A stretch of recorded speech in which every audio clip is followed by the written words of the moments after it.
জি, আমি বুঝতে পেরেছি। তুমি বিষ পান করবে, তারপরও মুখ দিয়ে বের করবে না। যাও, আমি তোমাকে দলিল সহ বিষয়টা উল্লেখ করি।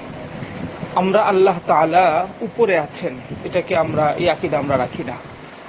তো সালাফি এবং তুমি তোমার মতো এই সমস্ত হাসাবি আকীদার যে সমস্ত ছেলেরা আছে তারা এই আকীদা রাখে।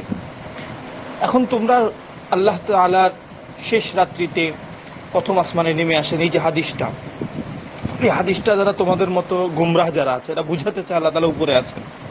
ইবনে হাজার রাহমাতুল্লাহি আলাইহির কিতাব থেকে স্ক্রিনশট ওই জাহেলকেও দেখিয়ে দিয়েছিলাম, তোমাকেও দেখিয়ে দিলাম। দেখো, ইবনে হাজার রাহমাতুল্লাহি আলাইহি বলছেন এই হাদিস থেকে কেউ কেউ এই কথা বলতে চায় যে আল্লাহ তাআলা উপরে আছেন, জিহাতুল উলু উপরে সাব্যস্ত করতে চায়, এরা হলো মুশাব্বিহা জাতি। আল্লাহ এদের কথা থেকে চির পবিত্র। এবার তুমি বলো, ইবনে হাজার যে বলছেন আল্লাহ তোমার কথা থেকে চির পবিত্র, এবার তুমি কোন আকীদা রাখো?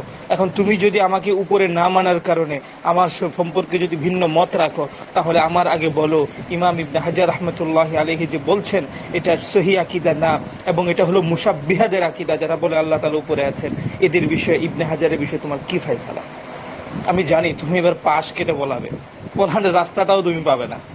যাও, দলিল সহ তোমাকে দিয়ে দিলাম, ইবনে হাজার রাহমাতুল্লাহি আলাইহির প্রসিদ্ধ গ্রন্থ ফাথুল বারী থেকে দিয়ে দিলাম। বলো, ইবনে হাজার সম্পর্কে তোমার কি মত?